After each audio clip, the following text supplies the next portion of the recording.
Welcome to day 2 of London Calling. We had a fantastic day, amazing speakers, amazing networking yesterday, and of course finished off by a wonderful tech talk by Rosemary and Lakmal, and you can watch that online at our website again if you like to today. So today we've got a very special lineup in the studio. We're going to be talking about the perils and the joy of translational work.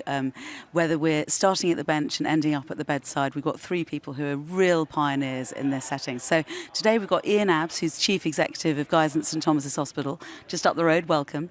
We have Tip all the way in from Bangkok, who's doing fantastic work in the Siraj Hospital there. And of course Danny Miller, who's flown in from the US, who's also pioneering human genomics and that translational journey.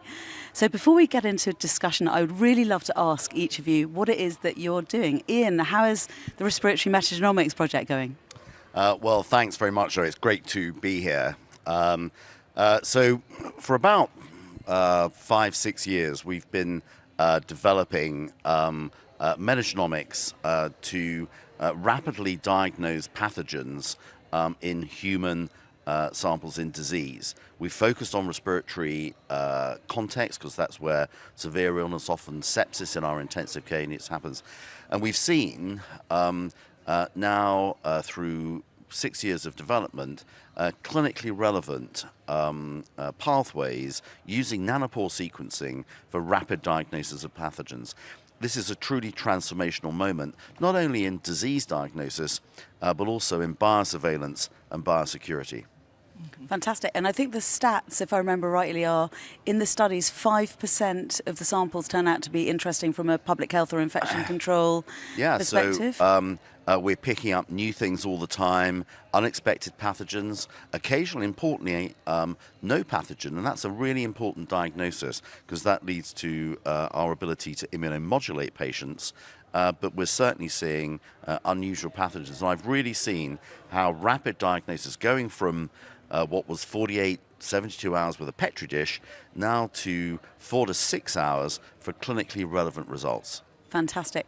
And if you didn't have that agnostic result in 4 to 6 hours from this molecular method, what would be the normal pattern that you're trying to break? Well, normally we're treating on best guess. And often we're using effectively a single fishing line. We have an idea about what pathogen is present. Now with Nanopore technology, which is pathogen agnostic, we're fishing with a massive net and we're catching so many new organisms, and importantly that organism that's causing a problem in our patients. Just one statistic, Zoe.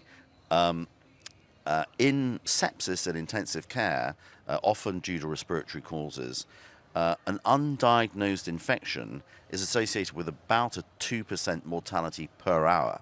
So every hour matters, and so rapid diagnosis is the future. Fantastic. I mean, absolutely amazing work. Just to give our watchers online a context of the scale, can you talk to us about the trust that you run and how many patients you look after and the sort of geographical spread that this is impacting? Well, yeah, so I'm based at Guy's and St Thomas's.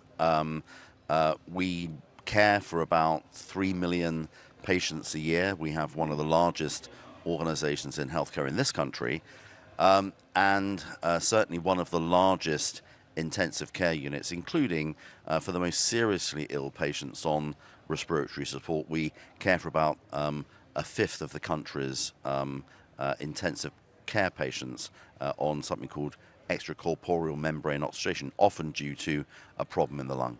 Fantastic.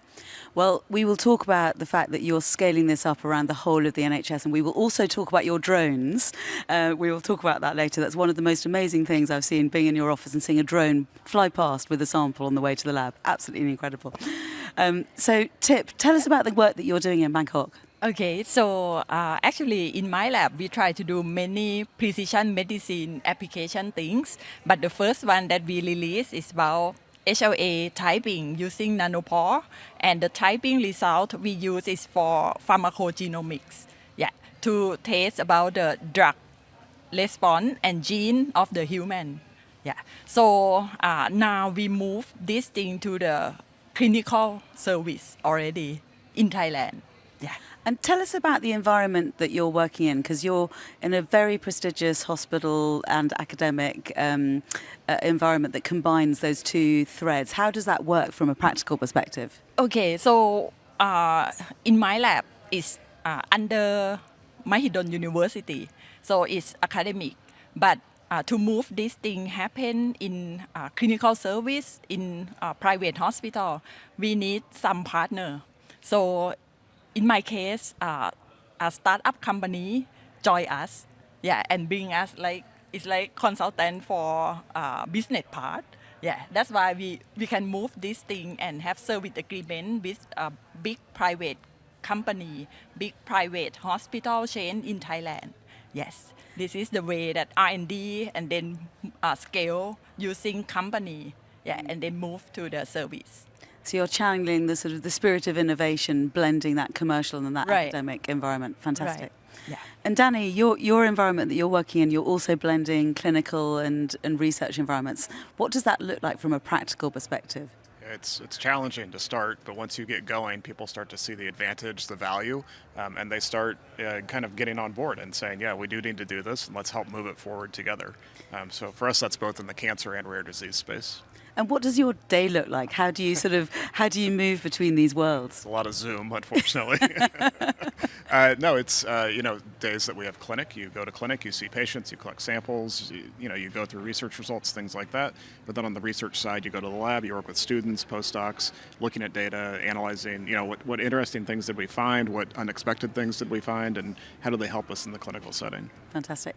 And can you talk a little bit about the work that you're doing in both those human and cancer areas? Yeah, the rare disease is, one of the kind of low-hanging fruit, if you will, is the missing variant cases.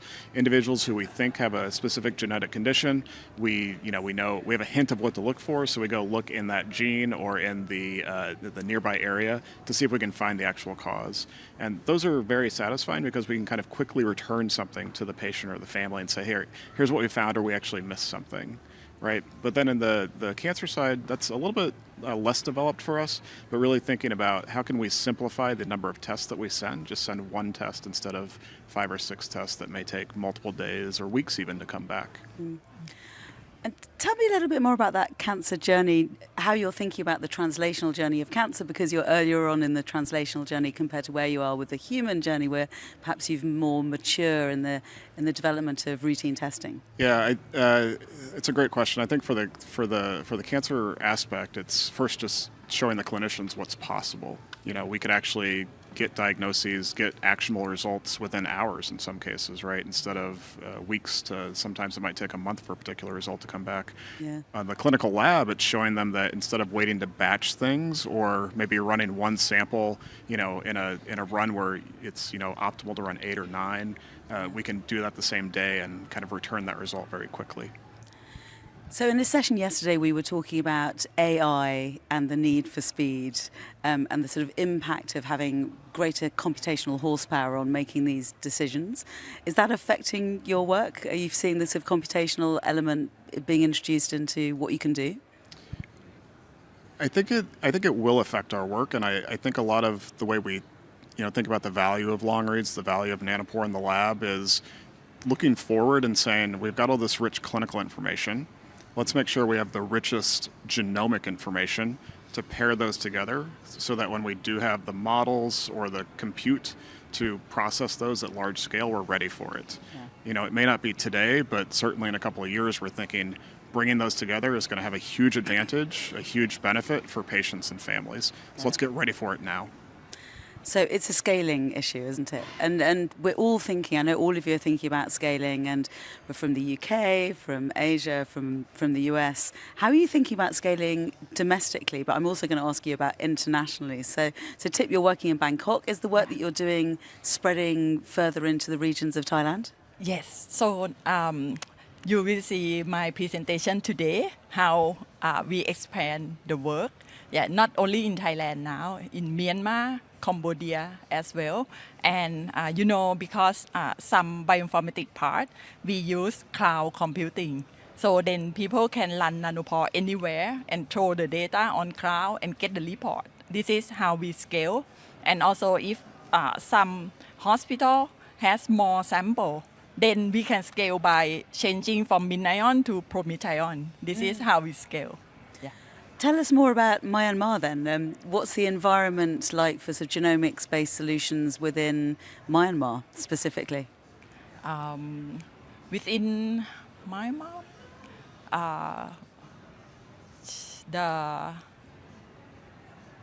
in Bangkok or in the places where you are. Sorry, I might have misheard you then. I apologise.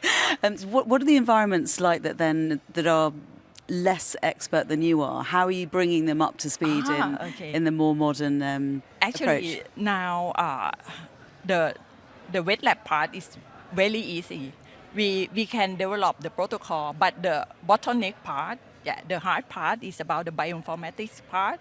Yeah, that's why I think to gain more bioinformatician and work together, then this is, I think, is important. Yeah. And then we create the software, and let other people use that software easily. And also today I will show how can people just throw data and get result, something like that. And this help people how to access Nanopore, and get the data. Yeah. Well, you are, of course, training bioinformaticians, aren't you, and increasing their capacity. Can you tell us a little bit about your bioinformatician training program? Okay, so now we are the Center of Excellence of Nanopore, and the objective is to train people in Thailand and Southeast Asia to know more about bioinformatics. The first, we try to develop our own software, but we also want to train people how to develop the software as well, not just our team. Yeah, they can create what they like. For example, they want to study 16S or create some new database or something. This is what we try to expand the use of Nanopore and bioinformatics. Fantastic. Really amazing work. So Ian, not only are you pioneering respiratory genomics and for the first time bringing together public health and clinical into sort of one process rather than two separate processes, you're also at the heart of expanding this across the entire NHS. What does that look like? What do we have to do? So we're really ready to scale, Zoe. We started over the last couple of years with a program scaling from our centre to 8 centres across the geography of England. And that requires both the development of workflows, the development of the bioinformatics, but also the processes within organisations, both to implement the sequencing capability, but also turn that into clinically relevant information and work with the clinical teams, particularly in intensive care units, about how to turn that into actionable genomics. And we're there now. That was originally funded by NHS England through the genomics unit. But now Professor Jonathan Edgeworth and his team, we've been funded by the UK government for a much wider rollout across all of the UK, including, importantly, the devolved nations, really to set up a network that, importantly, not only gives us capabilities within hospitals, but what I would describe it as a radar shield that allows us to detect new pathogens, for example, biosurveillance of any potential future pandemic, and very importantly, biosecurity at a time of global turbulence.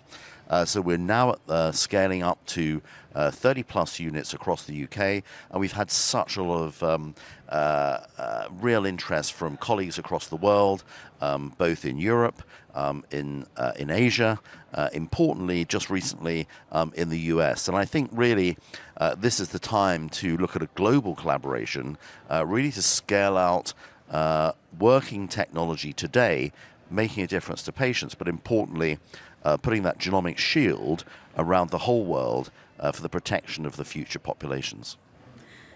Talking to each other, do you think there are things that you could learn about the translational pathway between the work that each of you is doing? Well, if I start, Tip, really interesting. One of the great things about the technology is not only do you get pathogen identification, but you get from the get-go the antimicrobial resistance gene pattern within the organism. And I know from your experience in AMR identification, I mean, what sort of problems are you seeing now with antimicrobial resistance in Thailand and in Asia? So now for the antimicrobial resistant gene in Thailand, so what I learned, people in Thailand, they use antibiotics a lot. Yeah, for agricultural things, even for plant, they use antibiotic. Yeah, so and animal. So now some company, they try to reduce the use of antibiotics. Yeah. And we want to learn what happened after they reduce the use of antibiotic. At the same time, we try to sequence some sample from the environment, from human and also animal.